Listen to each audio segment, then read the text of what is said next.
This is first lectures of geography. In today's lecture, we will discuss on syllabus and paper pattern of first unit test exam. In this academic year, this is new syllabus, 12 geography, human geography. Last year, we studied about physical geography. This year, we have to study about human geography.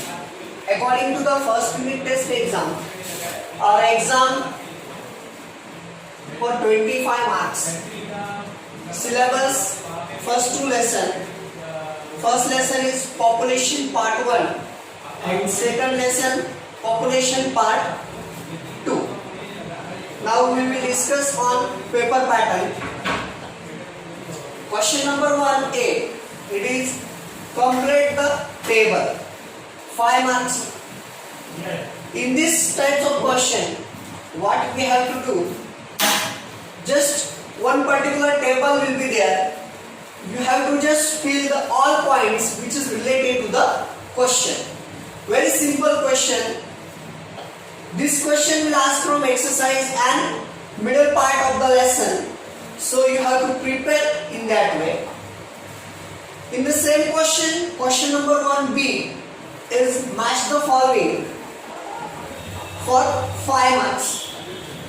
Its second question, it is give reasons, give geographical reasons, any two for 6 marks. While writing answer of this question, give reasons, you have to mention at least 3 points, each question for 3 marks. So you have to write at least 6 points of this questions. Point should be proper, relative to the geographical and the particular content. Point should not be irrelative. You have to write only the geographical reasons only. Don't write any other reasons. So be careful while writing this question. Each question for 3 marks. So you have to write near about 6 to 8 points for each question. Out of 4, any 2 questions you have to write. This is for 6 marks. Next question is that write short notes. Any 2 short notes you have to write. Here the questions like definition, short term, you have to explain in short way.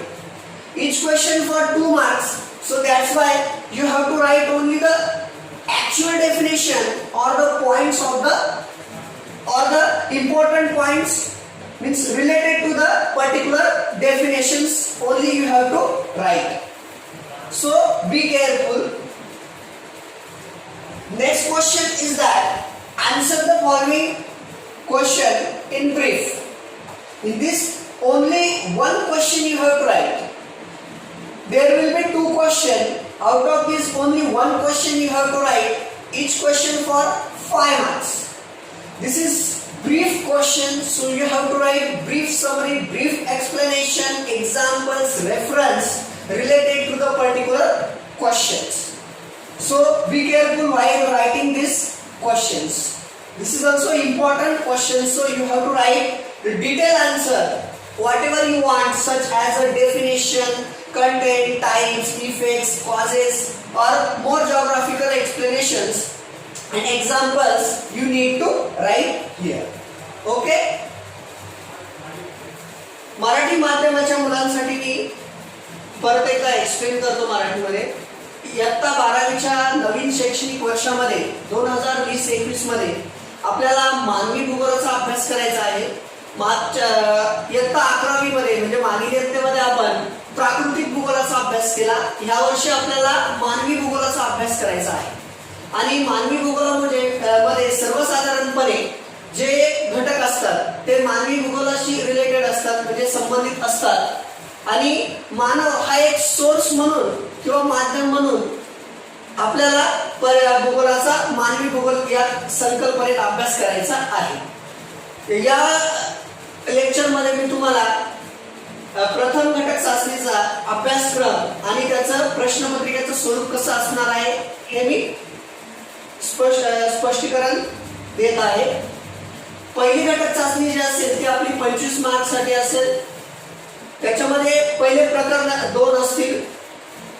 पहिलं जे प्रकरण आहे लोकसंख्या भाग 1 आणि लोकसंख्या, दुसरं प्रकरण आहे लोकसंख्या भाग 2.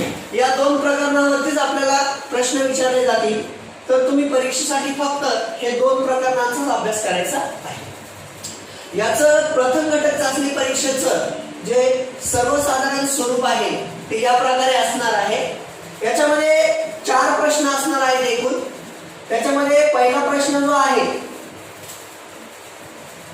तो असणार प्रश्न पहिला खालील तक्ता पूर्ण करा. एक कुठला तरी एक चार्ट दिला जाईल तुम्हाला, तक्ता दिला जाईल, त्याच्याशी संबंधित जे काही आन्सर उत्तर आहेत ते तुम्हाला तिथे लिहायचे आहेत आणि तो तक्ता व्यवस्थितरित्या पूर्ण करायचा आहे. तो 5 गुणांसाठी असणार आहे. त्याच्यामुळे तिथं कुठल्याच प्रकारचा तुम्हाला पर्याय उपलब्ध नाहीये, म्हणून तुम्ही तो तक्ता व्यवस्थितपणे आखून व्यवस्थितपणे त्याचं उत्तर लिहायचं आहे आणि उत्तराला पेन्सिलने अधोरेखित करायचं आहे, म्हणजे अंडरलाईन करायची आहे. दुसरा प्रश्न पहिला ब जो आहे तो योग्य जोड्या जुळवा.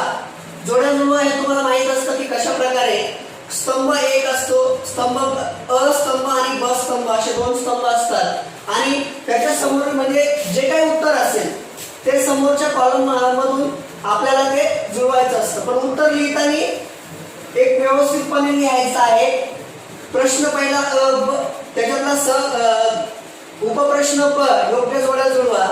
पहिलं जे असेल त्याचं उत्तर काय असेल त्याच्या समोर यायचं, दुसरा पर्याय द्यायचा त्याच्या समोरचं उत्तर त्याच्या समोर यायचं. अशा पद्धतीने तुम्ही सगळ्या प्रकारचे प्रश्न योग्य जोड्या जुळवामध्ये व्यवस्थितपणे लिहायचं आहे. कोणीही प्रश्नपत्रिकेवरती डायरेक्ट असे काट मारायची नाही. अशा प्रकारे बोर्डाला ते चुकीचं समजलं जातं. अतिशय व्यवस्थितपणे तुमचं उत्तर लिहिणं अपेक्षित आहे. दुसरा प्रश्न आहे मित्रांनो भौगोलिक कारणे द्या. भौगोलिक कारणे द्या याच्यामध्ये तुम्हाला 6 गुणांसाठी 4 प्रश्न असतील. त्यापैकी फक्त 2 प्रश्न तुम्हाला लिहायचे आहेत. प्रत्येक प्रश्न लिहायची गरज नाहीये. इथं लिहिताना मात्र एक काळजी घ्यायची की गुणांचं एकूण मूल्यमापन आणि तुम्ही जे उत्तर लिहिताय त्याच्यामध्ये एकूण किती घटक अपेक्षित आहे या सर्वांचा अभ्यास करून तुम्हाला ते लिहायचं आहे. याच्यामध्ये फक्त तुम्हाला 2 प्रश्न लिहायचे आहेत. 4 पैकी फक्त 2 प्रश्न लिहायचे आहेत, सोडवायचे आहेत. एक प्रश्न सर्वसाधारणपणे 3 गुणांसाठी आहे, म्हणून त्याच्यासाठी कमीत कमी 6 ते 8 घटक अपेक्षित आहेत. म्हणजे तुम्ही पॉइंट्स 6 ते 8 पॉइंट्स मध्ये ते लिहू शकता. पण पॉइंट्स हे तुमचे पूर्णपणे वाक्यांमध्ये असलं पाहिजे. फक्त पॉइंट्सला गुण मिळणार नाहीयेत याची काळजी घ्यायची आहे. तुम्ही व्यवस्थितपणे ते वाक्य असलं पाहिजे, एकदम सुव्यवस्थितपणे तुम्ही ते लिहिले गेलं पाहिजे, तरच त्याला मार्क्स मिळतात, गुण मिळतात. याच्यामध्ये तुम्हाला 2 प्रश्न असतील. एका प्रश्नासाठी 3 गुण, असे एका प्रश्नाला 6 पॉइंट्स आणि दुसऱ्या प्रश्नाला 6 पॉइंट्स, असे एकूण 12 पॉइंट्स दोन्ही प्रश्नांचे आले पाहिजे. आणि एकाच पानावरती ते उत्तर पूर्णपणे व्यवस्थितपणे लिहिलं गेलं पाहिजे. उत्तर लिहिताना प्रत्येक पानावरती नवीन प्रश्न हा यायचा आहे आणि त्याच पद्धतीने तुम्हाला ते व्यवस्थितपणे लिहायचं आहे. पुढचा प्रश्न आहे प्रश्न 3 टिपा लिहा. हा 4 गुणांसाठी प्रश्न आहे टिपा लिहा. याच्यापैकी फक्त 2 तुम्हाला टिपा द्यायचे.